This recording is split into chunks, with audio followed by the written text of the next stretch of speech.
तो चलिए शुरू करते हैं। मौलाना कादरी साहब, मैं आपसे समझना चाहूंगी कि इन दिनों जनसंख्या नियंत्रण कानून बनाने के मूड में सरकार नजर आ रही है। व्हाट्सएप पे सुबह सुबह ढेर सारे फॉरवर्ड्स आते हैं, अलग अलग धर्मगुरु कहते हैं कि भाई इस्लाम कहता है बर्थ कंट्रोल पिल जो है वो नहीं लेनी चाहिए, गर्भ निरोधक जो भी ऑप्शंस अवेलेबल हैं वो हराम हैं, बच्चे तो अल्लाह की नेमत होते हैं।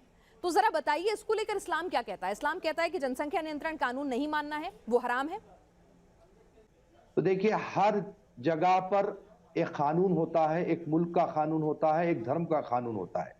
और हमारे अपने संविधान में कहीं पर भी ऐसी कोई बात लिखी हुई नहीं है कि आप पर जबरदस्ती कोई जनसंख्या पर रोक लगाया जाए, क्योंकि यहाँ पर ऐसा कानून अगर सरकार लाती है तो इस्लाम के खिलाफ तो नहीं होगा ना। मैं आपसे साथ साथ हमारे संविधान की भी बात कर रहा हूं ना, कि संविधान में अगर कोई ऐसा प्रावधान होगा तो हम उस कानून को मानेंगे, अगर संविधान में ऐसा कोई प्रावधान नहीं होगा तो हम नहीं मानेंगे। लेकिन आमतौर पे इस्लाम को अब इस्तेमाल किया जाता है लोगों को खौफ में रखने के लिए कि ये कहीं आगे ना बढ़ जाएं। मौलाना अली कादरी साहब, आप तारिक फतेह जी की बात से सहमत हैं कि इस्लाम में कहीं भी बर्थ कंट्रोल को लेकर कुछ भी नहीं इस तरह से हराम बताया गया है? बर्थ कंट्रोल ओके है, हर मुस्लिम उसे अपना सकता है, जनसंख्या नियंत्रण में अपना कंट्रीब्यूशन दे सकता है, 2-2 4-4 6-6 बच्चे अल्लाह की नेमत समझ के पैदा करने की जरूरत नहीं है।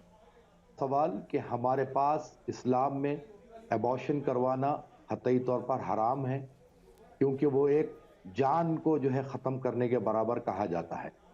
अब रहा सवाल कि आप कह रही हैं कि जनसंख्या पर कंट्रोल करने की बात, बर्थ कंट्रोल पिल, मेजर्स, कॉन्डोम, पिल्स, ये तमाम चीजें खाना भी गलत है, इस्तेमाल भी गलत है। हाँ, देखिए, जो चीज शरीयत बोलेगी एक मुसलमान पर वो चीज लाजिम होगी, समझ रहे हैं आप। और जो प्रोफेट के टाइम में कॉन्डोम नहीं थी, प्रोफेट के टाइम में कॉन्डोम नहीं थी, प्रोफेट के टाइम में बर्थ कंट्रोल पिल नहीं थी।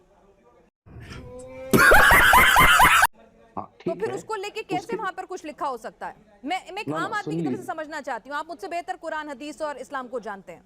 हाँ, सुन लीजिए आप, एक हदीस शरीफ है कि जो है खाला तज़व्वजुल वदूद अल वलूद, समझ रहे हैं आप, कि जो है तुम ऐसी औरत से शादी करो जो सेहतमंद हो, अच्छी हो और वो तुम्हें औलाद दे सके।